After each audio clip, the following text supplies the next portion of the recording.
Morning jog. I call it walk and you jog, not a complete jog. But one of my brothers was talking to me, and I was saying that I didn't understand when people talk about the blessing of Abraham, and blessings. God's blessings are not always financial, but our blessing is also good health. Because God said that we would prosper in all areas of our lives, and health is one of them. Um, And I was just saying, how that song goes, the blessing of Abraham, go get your blessing. Go get your inheritance. Go get my inheritance with good health. And so one of my brothers, David Rosario, and I always credit him, he said to me, movement is medicine. And I got up and I walked away from the computer, and I heard God say, go back. He just gave you a gift. And so I went back to the computer, and I was like, okay, movement is medicine. I got it. And he said to me, I want everything in purple and gold, the books, the t-shirt, and everything. And at that time, I had no clue what he was talking about. I didn't even foresee, where we are now in 2017. But that's where Movement is Medicine came from my journey. And then somebody prophetically, I believe it was prophetically speaking that into my life. Awesome. Mm-hmm. So how did you lose the weight? A couple of things. Like I said, I started off with physical therapy, and I happened to just tell my therapist, I was like, look, I want to get this weight off. I had busted my ankle, and so he added some things into my therapy to help me start losing the weight. And then he said, slowly start taking these things out, sugars, and start adding these things, start adding more water, start adding more fruit and things of that nature. At the same time, I started going to therapy. I had been molested when I was 4. I had been kidnapped and raped when I was 15. I was angry at my mom. My dad had left me. I was going through so much internally that I was using food to soothe myself. Food was my medicine. So it was no wonder that the weight was because I was pushing down my feelings, pushing down my emotions, stuffing myself with food. So therapy was a must, and some of my church people, they get a little, kind of funny about that. But so I got to talk to somebody, and that doesn't mean that Jesus is not the answer, but the word says to work out your soul salvation, and that was my way of working it out because, here I am preaching and saving souls, but I'm not saving my own self. I'm a castaway my own self. So what God's word said that I could have, I didn't have in my own life. So those were some of the tools. So then one morning I went out and I went to join Black Girls Run. I didn't know why. I didn't think I was going to run. I was just going to walk, And I got there late, and I was in the middle of the drive. It's about 5 something in the morning. And fear will grab us when we trying to do something new and we trying to embark on a new journey. And just so happened, one of the ladies was a straggler. And she was like, you here for this something? And I was like, oh, dang, I'm caught. And so she was like, come on. I got you. And from that day on, somebody always had me. I was able to gain accountability partners. I gained thousands more sisters in the Philadelphia area and even, within the country because it's an international organization now. And from there, I met some of the women that were like a part of our first Movement is a Medicine book. Some of them I had knew from years back, and some of them I just was meeting for the first time. But it kind of formed a sisterhood, and I'll say a brotherhood because we have men now. But everybody's on a journey. Everybody has a story to tell. And like I like to tell people, we're not experts. We're just sharing some information with you. And we're just, that hand reaching back over the wall saying, if I can make it through all of this, you can make it too. So that's what it's all about. Okay. Then what kind of advice can you give? Because you've been through a lot. And I'm sure others going through it too. What kind of advice can you give them to keep going, being kidnapped or molested or anything like that? One, don't ever give up on God. Don't ever stop talking to God. The same way I'm talking on this radio right now. If it hurt, tell him it hurt. If you feel abandoned, you're dealing with rejection, tell God those specific words because he already knows how we're feeling. Sometimes he's waiting on us to come and just surrender those things. And I'm even finding in my own life now, even as a 45-year-old adult, I still see traces of abandonment and rejection trying to creep up in my life. And I have to do self-talk. Like, that person is not here to attack you. You don't have to build up that wall. You don't have to get so defensive. They're here to help you. But if you're always used to people coming a certain way and they always do this and God is sending new people, how can you receive the new people if you got the old stuff getting in your way? But until I said to God, God, I see this rejection trying to come back in. I see this abandonment thing coming back in. It might not be coming the same way it was coming before, but it's coming another way. And we got to be honest with him, and we got to be honest with ourselves. That's why I say just don't stop talking to him. Hold on to your faith, and then seek out resources. A lot of our companies I found, they have those counseling sessions. You get like the first 3 for free. Take advantage of them. It's taboo in our community, but if you don't want to go there, talk to your barber, talk to your hairdresser, talk to your nail technician if they speak English. But it's other outlets for us. But you're not alone. I think they said one in 70 men are raped, and I think it was like 1 in every 3 women. Wow. I heard the statistics the other day. That's true. And that was real scary to hear those numbers. Because every 3 women, you're saying to me, 1 of them has been raped. So we got to support each other. We got to encourage each other. And we can't be quiet about it. And so shame will come in. We have to combat shame and share our truth because, it's strength in numbers when you know that you got somebody that got your back and they're not going to let you fall. That means a lot. So that's what I would say. My question to you is, in your transitional phase of acceptance, because that's where you were, going through the weight loss and then deciding to read the book, did you decide to create a group that you can express your concerns and your feelings at the time before you decide to write the book? Well, so the Black Girls Run page at the time, you could say anything. And you still can, so it was like counseling. Okay. Just saying, because then the other thing I was dealing with grief. I was dealing with the grief of my grandmother at 30-something years old. She died when I was 24 years old. But I was just dealing with it then. So I started making memorials instead of it being a sad thing. This race, I'm dedicating this race to her. Instead of it celebrating it this way, I'm going to celebrate it that way. So I would share that with my sisters. And we would go on, because we travel all over. And that year I went to Atlanta. And I drove all the way down there. I was doing this race. And it was the anniversary of her death. But I said to myself, when I cross that line, I'm letting it all go. I'm not going to carry that the same way that I carried it. And I have a picture of 2 women I did not know. They were in the race.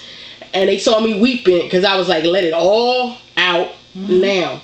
And they came up and they ran beside me. And they didn't know, but God knows, and He knows what to sing. I think people do know. They don't have to know your story, right? But they know. Everyone has a story, exactly. And some of us close chapters, right? And some of us hold on from all our grief, abandonment, whatever has happened to us, but we don't know how to change it because we didn't get to that acceptance point. Exactly. So once we become to that acceptance point, every day that you let go of something, you're getting one step closer to your goal. Right. So, and that's what you did writing your book. You had one step, you took one step at a time, whether it was weight loss, whether it was acceptance, crying or whatever, talking to the ladies, opening up, because that's hard to do. Open up to somebody that doesn't know you or do know you. Right. So I commend you, because there's a lot of people out there that are really hurting. They don't put it on paper. Right. But they still carry it. Right. So God bless. Thank you. Appreciate that. And writing the book also was like therapeutic for you, right? Yeah. It was. Right. She's like, yeah. It really. I fell in love with myself, and I had never had that. Right. And I was 40-some years old. Now I always knew I was a good-looking woman. I was smart. I was this. But that self-love thing, it takes you somewhere. So you won't accept any old thing. You'll protect yourself. You'll value yourself more. And if you now, I see it a mile away. You're not allowed in my space. it makes me sick if you come close to me, because I'm so used to something different now. That yeah. Go ahead and preach, honey. Yeah, I like this place. Oh, you like this place, huh? Yeah, and it was so important because I was raising a daughter, going through all of this. You know, she was watching me heal while I was raising her. But I believe it was important for her to see her mother come up from the ashes and see the power of God and what God can do, because she's going to have her own story. You know, and she has to see this to know he can do this. You know what I mean? So it was important that I get to this place and import some more stuff to her. Yeah, it was important. Now you also do preaching? Yes. Okay, yes. Let's talk about that. I've been preaching since I was about 26, 27. Matter of fact, I started on Wharton Street, 25th and Wharton, in Consolation, under Pastor Gaines, or Bishop Gaines. I love it. It's like breathing. I fell in love with God when I was 7 years old, and His Word. My grandma was the one that took us to church, took me to Sunday school. I think I went straight from my mom's womb to church. I think that's what happened. Yes. And things come and go, but I ain't leaving God. Yeah, I'm hanging right in there. That's good. That's good. I like to study His Word. I like to read His Word, and I like to share it and teach it with His people, especially hurting people, because you usually go back to where you come from. And I get joy in doing that, and to be able to bring it through my books is a different tool, because you don't always have a pulpit. But my books also are another way for deliverance for people. So when I get to take other authors on a journey of healing, it's amazing. Yes, it's pretty cool. Now I know you do different book groups, right? So the first book we did, it was 16 women in that first book. The second one was 17, but the first one was primarily all women talking about weight loss and what their weight issues were, what their inner weight issue were versus learning how to eat clean, learning how to exercise and things like that, because it does turn your house upside down, going from white sugar to brown sugar and all this kind of stuff. It's like learning a new language. That's how I felt.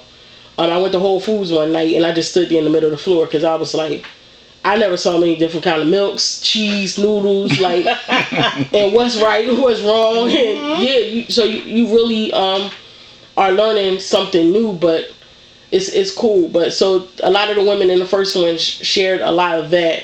The second one, we got more into education. I'm talking about women going back and get doctorates. Talking about women dealing with domestic violence. I had a young lady talk about self-esteem. Spousal abuse, and things of that nature. And then we got to the third book, because the men had been clamoring, when you gonna let us say something, when you gonna let us say something. And so I was challenged, because I'm not a man, and I didn't quite know how to speak their language. I didn't want to belittle them, and I wanted to make sure that they were taken care of well, and that's probably why I waited the longest to get to them. But we had 13 phenomenal men. Some of them I went to college with, and then some I grew up with in church, and some I didn't know at all that were worked in the community here in Philadelphia and things like that. I had the honor of having my brother in the book, who was a retired vet, dealing with PTSD, depression. And the honor was because he passed a month before the book was even printed. So he got to tell his own story on his own terms. And so why I love movement is medicine so much is because African Americans, we have so much oral history, but we don't have enough written history. We always have somebody telling us a story orally, but we don't have a book that we can go pick up and read about Auntie so-and-so or my mother. Like another young lady, so funny, she died at 4, my brother died at 4:45. There's one that she was battling breast cancer. She was in the first book.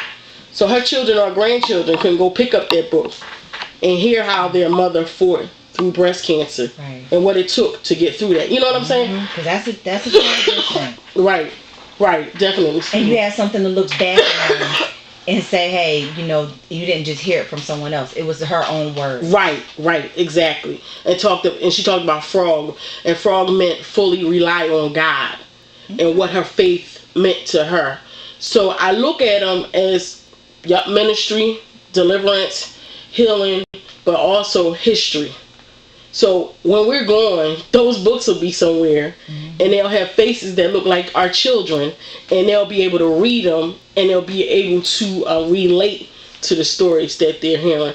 The gentleman talked about education. One gentleman talked about growing up with an absentee father and what it taught him to be as a husband and a father. We had another gentleman talk about growing up as a musician and how everybody else in that time was playing sports, but he was playing the saxophone, and now he's traveled all around the world playing with music greats. But at that time, if he hadn't fought through the stigma of being a musician versus being a sports player, we don't know who he would have been. Just fitting in his own skin. We had another gentleman talk about having 5 miscarriages, and people coming to see about his wife, but not coming to see about him. We don't hear those stories from a male's perspective. Most of the times we're the ones always talking, you know what I'm saying? So it was cool to be in a room, because we had the launch party, we had the men on the panel, and it was just cool to be in a room with them and let them just go and hear what their thoughts and their feelings are about the things in the hand that life has dealt them and how they've overcome it. So yeah, it was pretty amazing. That's awesome. That's awesome. I'm going to go to a quick commercial break, and I'll be right back on Downtown Hot Radio. That's pretty good for us just to wing it. That's usually the best way. I know, that's the way I like to do it.